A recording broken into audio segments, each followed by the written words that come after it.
Certo. Então, boa tarde. Eu vou apresentar um pouco sobre uma ferramenta, né, de mapeamento de referências bibliográficas. Essa apresentação foi preparada por mim e pela Bibiana. Então, para dar uma ideia, né, do potencial dessa ferramenta, para que se os integrantes do grupo, né, as pessoas tiverem interesse, possam utilizar, né, na sua pesquisa. Bom, o escopo da nossa apresentação, né? Por que a gente deve mapear essas referências? Como que a gente mapeia essas referências?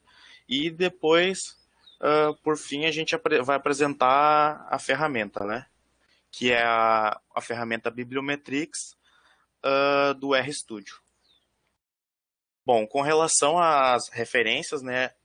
A gente deixa aqui uma forte recomendação, que foi a apresentação da Bibiana, que está no canal do GMASP no YouTube, né, onde ela explica como fazer uma revisão bibliográfica, ela fala sobre os tipos de texto, de trabalhos, né, e então deixa essa recomendação aqui, que isso vai ser de grande valor para quem está fazendo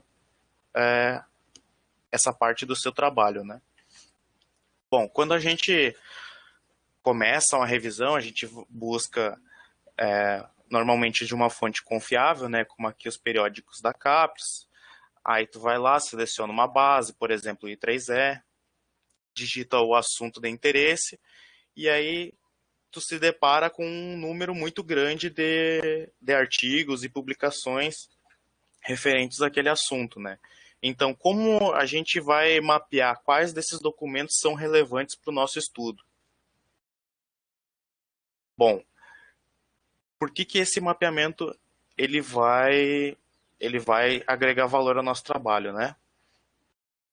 Ela, como eu disse, esse mapeamento ele permite melhorar a qualidade de um estudo.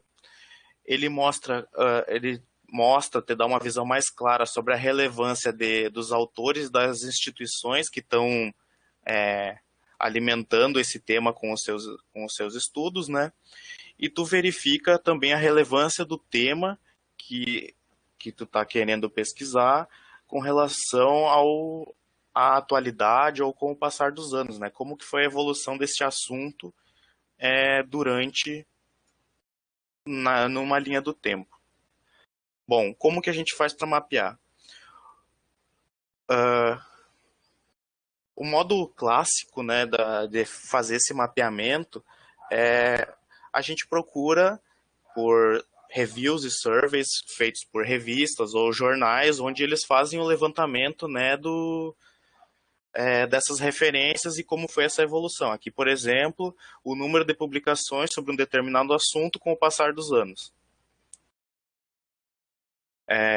Outras formas de apresentação que é feito nesse tipo de trabalho, né, que a gente encontra na internet, um gráfico de pizza, onde mostra quais os países que estão pesquisando mais sobre o determinado assunto, gráficos de barras que mostram a relevância de um estudo, o número de publicações, né?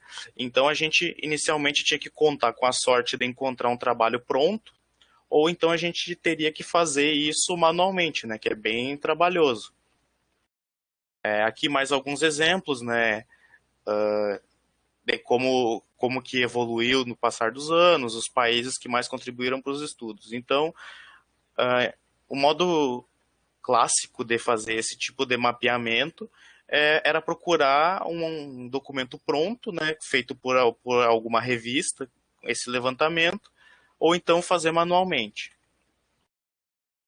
Então, essa apresentação traz uma alternativa a isso, né, que seria o uso da linguagem R, que é uma linguagem de programação com ênfase em programação funcional e dinâmica, voltada à manipulação e análise e visualização de dados. Ela foi desenvolvida pelo Ross e pelo Robert em 1993, pelo Departamento de Estatística da Universidade de Auckland, na Nova Zelândia. Bom, a linguagem R, né, ela oferece uma grande variedade de estatísticas, a modelagem linear, não linear, testes estatísticos clássicos, análises de séries temporais,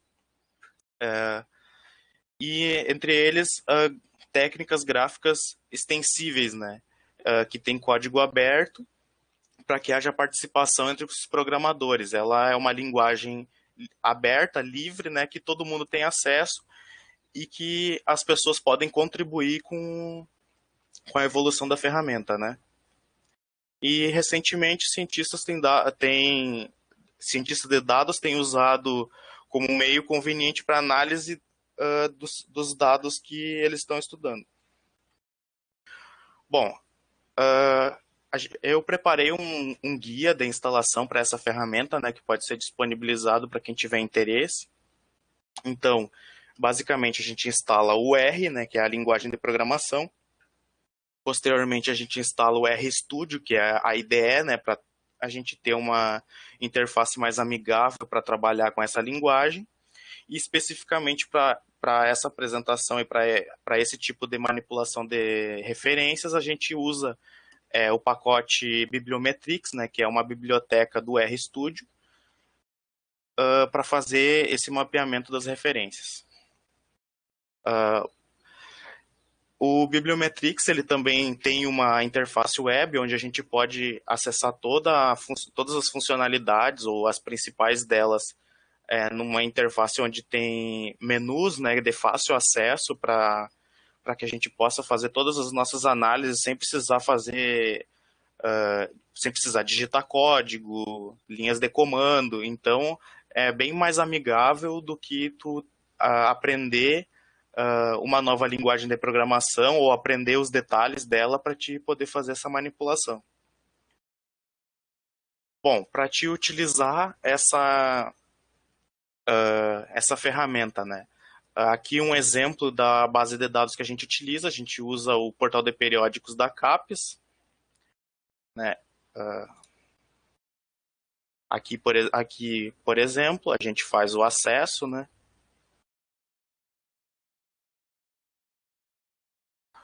Seleciona a instituição de ensino.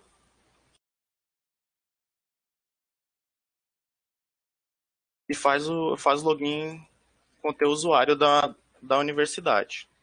A partir daí, tu acessa a base e seleciona a base de dados que você deseja, né? Nesse caso, a gente vai utilizar o Web of Science, que é a principal base de dados da CAPES.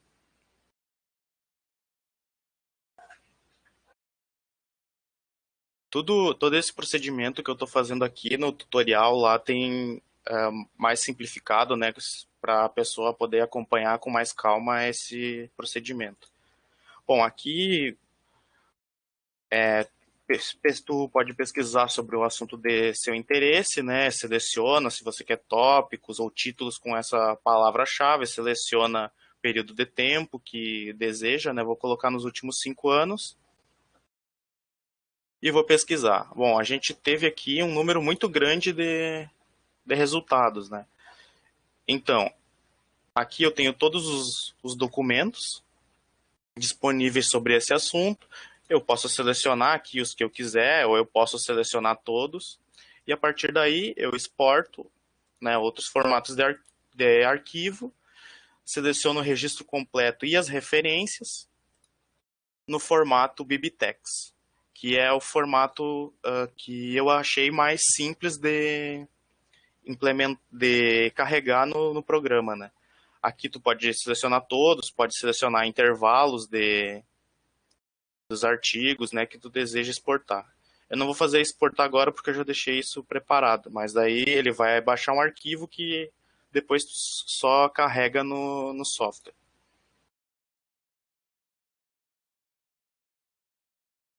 Bom, depois que tu baixou os arquivos, né, tu abre o RStudio, acessa a biblioteca do Bibliometrics e abre a interface web do BiblioShine. Aí a gente tem aqui a página inicial, né, do nosso aplicativo para fazer a manipulação. Vem no menu Data, importa os dados. No padrão do Web of Science, a gente escolheu o formato BibTeX, procura o arquivo que a gente gerou, que a gente baixou do site. Ele vai carregar, dar um Start. Aqui, nesse caso, eu fiz download de 200 documentos sobre um determinado assunto de interesse. Bom, a partir daí, todos os outros menus do software, eles vão ter disponíveis esses dados para fazer as análises. Aqui tem opções de filtro, né, mas geralmente a gente filtra os documentos na hora da pesquisa. E aqui em Dataset a gente tem as informações principais, né? Então, a gente tem como fontes, a gente tem 44 fontes, 200 documentos e outras análises que contém dados, né, sobre a nossa base de dados que foi importada. A gente pode utilizar o próprio BiblioShine para fazer pesquisa, né, mas ele não tem acesso a essas bases de dados, por exemplo, da CAPES, né, que ela tem acesso restrito às universidades e instituições parceiras. Bom, aqui no menu Dataset a gente tem tem vários gráficos, né, e acesso, mas o mais interessante aqui que eu achei para mostrar é esse gráfico de 3 campos, onde aqui a gente vai fazer a relação na esquerda entre as referências, os autores e na direita as palavras-chave. Isso é editável, a gente pode escolher outras opções aqui. Então, a gente passando o cursor em cima, a gente vê que nesse congresso ou nesse evento, a gente está relacionando com os autores que publicaram, né? Por exemplo, esse autor, e a gente deixando o cursor em cima do autor, a gente vê em quais eventos, congressos ele publicou, e na direita a gente tem uma visão das principais palavras-chave utilizadas na pesquisa dele. Jonathan? Oi? Só uma pergunta. Essa base de dados que tu está usando para gerar esses dados são as 200 referências ou as referências das 200 referências? É um volume maior que 200 ou 200? Isso que eu fiquei em dúvida. Sim. Bom, quando a gente fez quando a gente fez o download do arquivo lá, eu selecionei para ele pegar as referências citadas por elas e o resumo, né? Então a gente tem acesso a todos esses dados. Nessa seleção aqui, a gente só está relacionando o autor com o congresso à esquerda e à direita as palavras-chave que ele utilizou nos trabalhos dele. Mas em outros menus a gente tem redes onde é feita a ligação entre citações e co-citações dos autores. Perfeito, obrigada. Bom, então aqui nesse menu, um dos tópicos que eu achei mais interessante é esse, né, que tu pode correlacionar os principais autores com os principais eventos. Se, por exemplo, você está buscando participar de algum evento, alguma coisa que tem uma ideia de onde os principais autores estão participando, onde que eles estão publicando, né, para te ter uma ideia da relevância tanto do autor quanto do evento e dos assuntos, né. Aqui no próximo menu, no menu Source, a gente tem dados sobre as fontes. É interessante ressaltar que o software ele faz a distinção entre fonte sendo o livro ou a revista onde o documento foi publicado e referência é o evento ou o congresso onde foi apresentada a publicação. Então ele tem essa distinção aqui para a gente conseguir selecionar esses dois tópicos, né, da nossa base de dados. Bom, aqui a gente o primeiro menu aqui a gente mostra as referências mais relevantes, onde ele simplesmente faz uma contagem do, do número de publicações presentes na base de dados de cada referência, né? Então, assim, os menus eles são bem intuitivos, a gente rapidamente consegue identificar a que cada menu está se referindo, né? Então, Jonathan, só tem uma pergunta ali do José que eu achei bem interessante. Ele falou que num dos gráficos que tu gerou tem a palavra supercapacitor e supercapacitors. E ele acha que isso deveria ser mesclado em um único tópico. Então, como é que a gente faz para garantir que não tenha mais de um termo para a mesma coisa, digamos assim? Eu acho que aí vai da limpeza do dataset, né? é que assim, os dados, eles dependem do que foi fornecido no caso ali, pelo Web of Science ou pelos autores a, para a base de dados, né? Então, se o autor escreveu a palavra de uma forma diferente, o software ele não identifica isso como iguais, né? Ele é uma linguagem de programação e qualquer diferença que tiver ali, inclusive se tu quiser fazer alguma mudança na base de dados lá, tu consegue editar ele com bloco de notas. Se tu mudar a formatação dos dados, das entradas de dados lá no bloco de notas, pode dar erro e ele e não identificar mais aquela fonte, né, na hora de fazer as análises. Então, nisso ele se comporta bem como uma linguagem de programação e é difícil conseguir limpar isso, né? Então, durante as análises, a gente tem que ficar atento a esse tipo de ocorrência, né? De termos muito similares que deveriam ser clusterizados, por exemplo, né? Para constituir a mesma palavra-chave ou o mesmo campo. Não sei, acho que será essa a dúvida. Ah, É isso que aí. eu tô só com uma tela aqui, aí eu não consigo acompanhar o chat.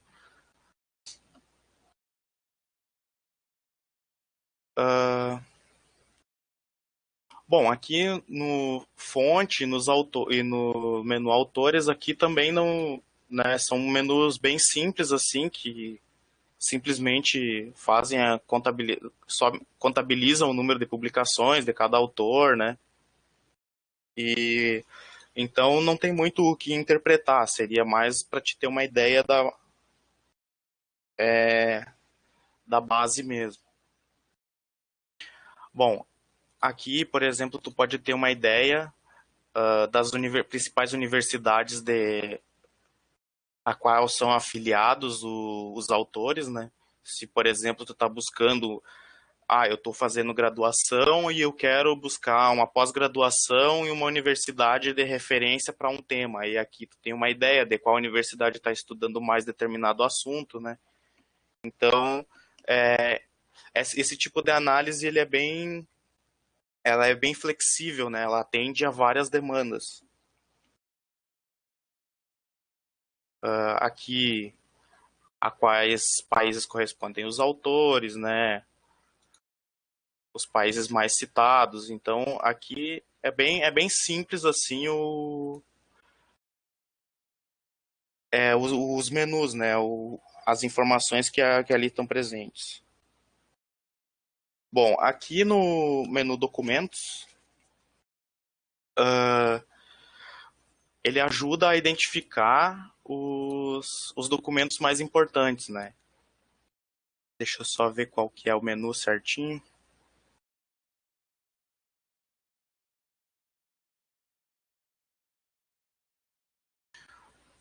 É que como é a linguagem de programação, né, acontece bastante disso, dele não identificar um determinado campo. Ou às vezes, quando tu faz o download, esse campo ele vem vazio da base de dados, né?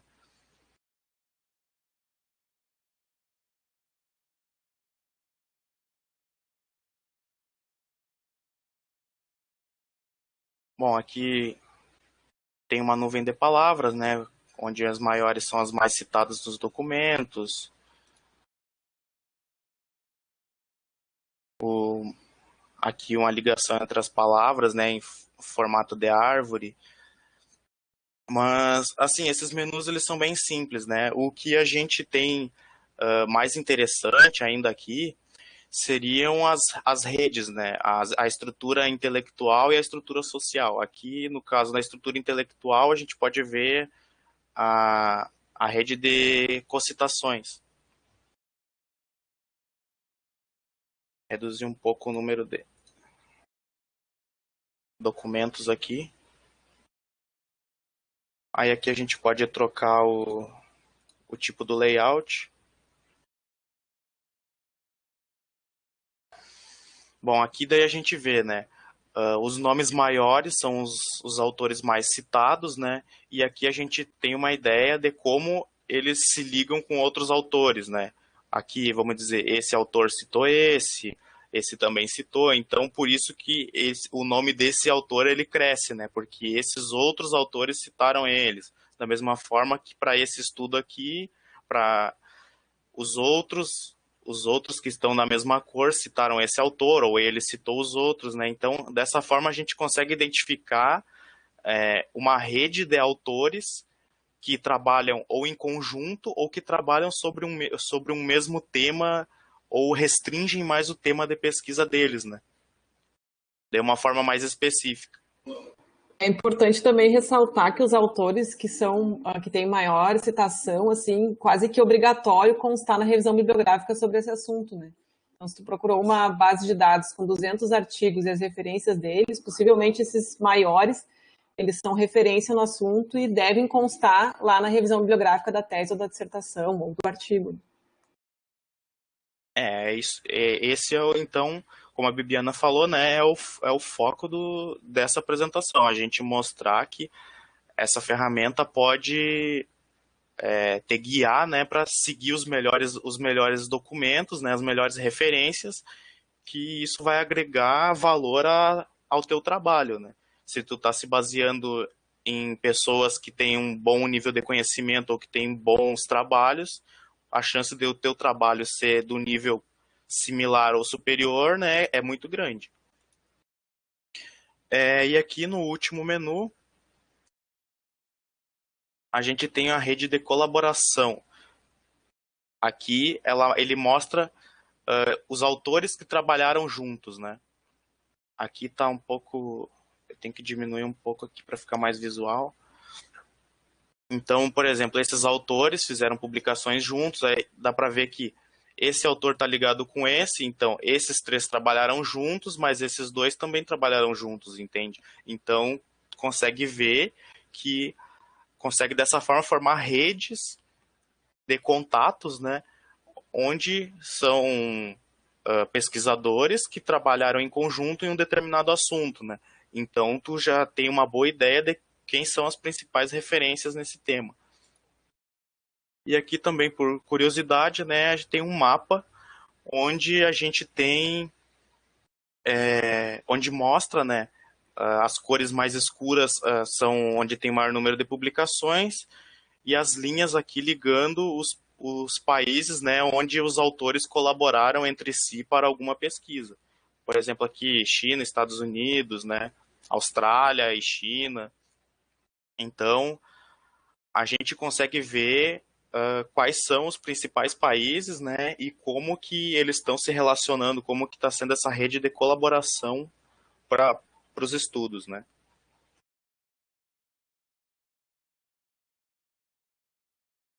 Aqui eu tinha preparado na apresentação alguns exemplos, né.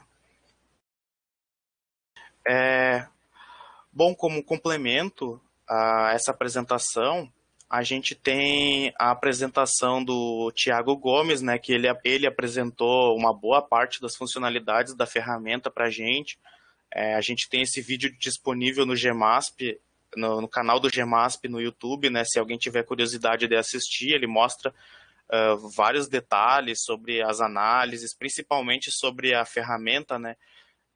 Se tu for ver aqui no R, cada comando que eu dou lá, ele tá executando aqui sem eu precisar digitar uma linha de comando, né? Então, ele mostra alguns detalhes maiores sobre o funcionamento do software, né? Sobre as qualidades dele.